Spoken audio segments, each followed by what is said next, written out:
Hello everyone. If you're planning to visit Oman, then good news. Now you can apply for a Oman Tourist Visa online, and it's easier than ever.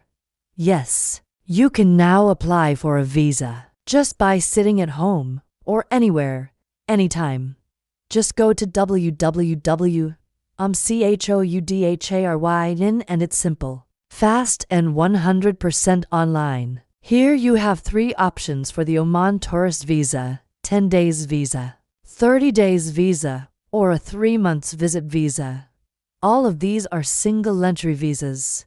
For example, if you want to apply for the 10 days Oman Tourist Visa, just click on Tourist Visa, then select 10 days visa. Now fill in your details, pay the visa fee, and you are done.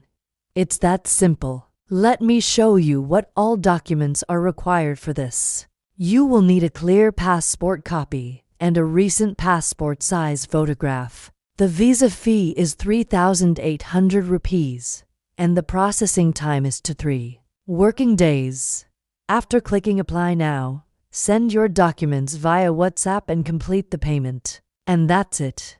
You'll receive your visa in just 2 to 3 working days. Now, not only Oman, you can apply for visas to other countries like UAE, Bahrain, Morocco, Tanzania, Vietnam, and many more, all from one place. So it doesn't matter if you're traveling to Oman or any other country. Just go to www.choudharynin and apply for your visa now. So why wait? Apply now and start your journey.